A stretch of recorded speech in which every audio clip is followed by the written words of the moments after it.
Today, Bitcoin hits its highest level since May of 2022. The SEC meets with Grayscale and BlackRock about potential spot Bitcoin ETFs, and Grayscale's chief legal officer discusses those plans to convert its Bitcoin and Ethereum trusts into ETFs.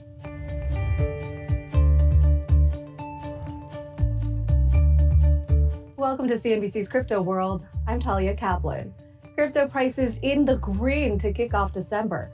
As of noon Eastern, Bitcoin and Ether both rose more than 3%, with Bitcoin trading close to $39,000. Today, the cryptocurrency hit its highest level since May of 2022. Ether traded around $2,100 this afternoon, and Solana climbed nearly 2%, trading above $60. For the week, Bitcoin's up more than 2.5%, on pace for back-to-back weekly gains. The cryptocurrency gained more than 13% last month. Ether is up nearly 1% for the week after rising 17.5% in November.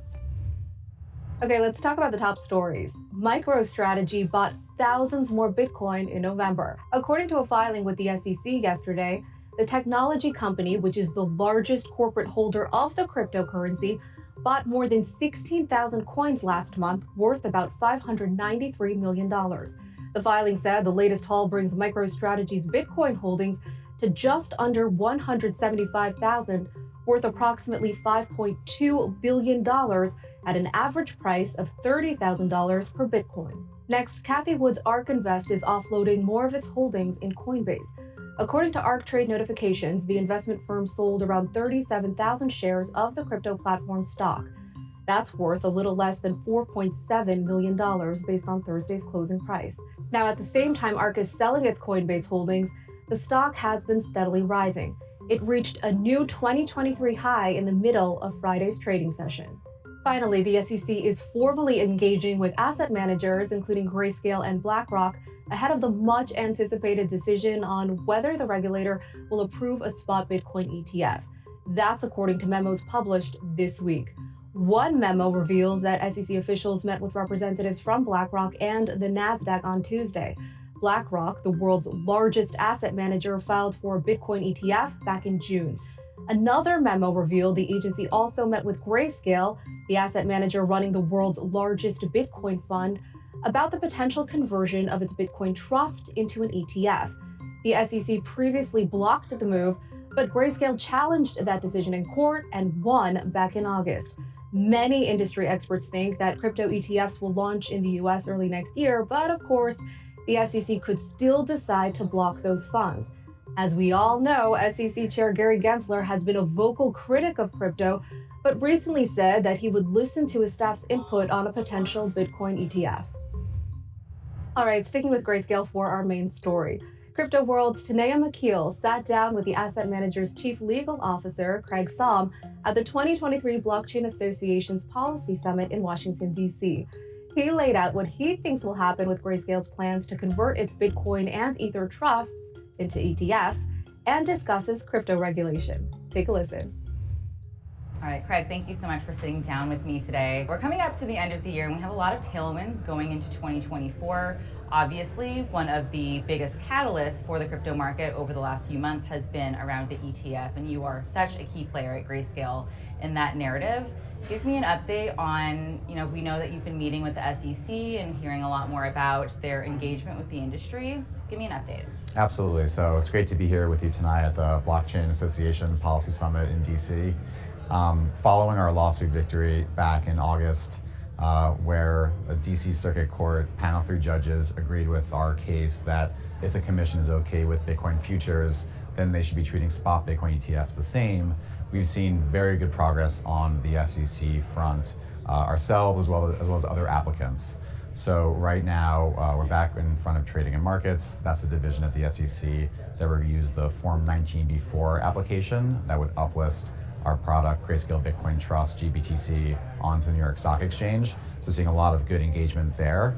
Also on the corporation finance side of the SEC, who reviews disclosures, we filed something called an S3, which is what would register GBTC under the 33 Act. That's one of the other requirements in order for it to operate as an ETF. seeing really good progress there. We filed an initial filing and have since filed an amendment to that, just updating disclosures based on comments we got from corporation finance. So a lot of good constructive engagement from the SEC. We feel really good about spot Bitcoin ETFs happening. It's a matter of when at this point, not a matter of if anymore. Yeah, it really does seem like, I don't know that it's fully priced in or anything, but there seems to be a lot of confidence that it is a matter of when and not if. We hear a lot about Ether ETFs now, and several funds have come out saying that they've got applications in to launch an Ether ETF when things are in place to allow that. What are the prospects as you see it for ETFs around other crypto assets, like Solana, for example? Yeah, so I think with Ethereum, at this point in time, you have very similar facts and circumstances as it relates to ETFs as you do for Bitcoin. We now have CME traded Ethereum futures. That is a regulated and surveilled market for Ethereum. And that really has shown to be one of the key thresholds in order to get the commission comfortable with an ETF product. We now have ETH futures ETFs that started trading in the US. That was back in October. And actually on that very same day when that product started trading, we filed to convert our other product, Grayscale Ethereum Trust, ETHE, into a spot Ethereum ETF. The reason why we did that is because our view, like it was for Bitcoin, is that if the commission is okay with Ethereum futures, they now should be comfortable with spot Ethereum ETFs. So that is a 19B4 filing that we now have out as well, and that'll come due sometime next year. How do you see performance changing for these derivatives-based ETFs, given that we hear so much about how superior these spot ETFs will be to, say, the Bitcoin futures or the ETF or the Ether futures ETFs? What do you see happening to activity in the derivatives-based funds later? Yeah, I think it's a question of what product structure is better for what particular investor. There are certain those that would like to access the markets through a futures-based product, but we feel that all else equal, the spot versions of the products are really more efficient and therefore better for investors. And the reason for that is because you're holding the actual asset itself, as opposed to holding a future, which comes with additional costs like rolling month to month. With the spot version of the product, you're just holding the asset in custody, and therefore that minimizes costs and ultimately is better for the end investor. Regulation has been one of the biggest themes of this year. It looks like that's going to remain the case going into 2024. Do you see it as more of a headwind or a tailwind for the crypto market? Obviously, whatever happens with a Bitcoin ETF and when we finally get to see that is going to be a great thing for the industry and for the market. There's a lot at play, though, in terms of the state of regulation in crypto. What's your outlook? Yeah, so with the spot Bitcoin ETF, that is a really good positive step forward for regulation over Bitcoin and really over crypto, because what you're doing is bringing the largest digital asset further into the regulatory perimeter by having it trade on a national securities exchange with regulation and surveillance. And I think that'll be really progressive for the whole industry. But in terms of regulation, we're often talking about more regulatory clarity. That's something that we think we have been able to get through the courts with our lawsuit and other lawsuits that are playing out. But for the long term, we really have to look to Congress for legislation that'll bring even more clarity for the industry overall. So right now, there's two bills that have passed the House Financial Services Committee and House Agriculture Committee for the first time. There's a bill called the Financial Innovation and Technology for the 21st Century Bill, or the FIT 21 bill. You can think of that based on the substance, which is to focus on digital asset market structure. That is things like how we regulate custodians and exchanges and brokers and dealers. How do we classify certain assets as commodities versus securities? That's the kind of comprehensive legislation that we need to bring this industry forward. The other bill is a stablecoin bill, which focuses on a very prominent and really easy to understand use case in crypto that I think a lot of members of Congress are very readily able to grasp. So both those bills have made it through committee, and that's the first time we've ever seen that. So that is a huge amount of progress that happened for the industry. Next steps there, they get voted at the House and then make their way up to Senate. Unclear whether it'll ultimately pass in this Congress or next, but definitely a good development. Yeah, it's a really long and tedious process, and it sounds like there's a little bit more urgency behind the stablecoin bill. Maybe not so much urgency, but it seems like the market structure bill is just a lot more complex. What would get in the way? Like, why wouldn't one of them pass in 2024? I think I agree with with your analysis that the stablecoin bill is just simpler, it's easier to comprehend, and therefore, all else equal, you would think would have a smoother time passing versus the market structure bill, which has a lot more components and is a lot more comprehensive.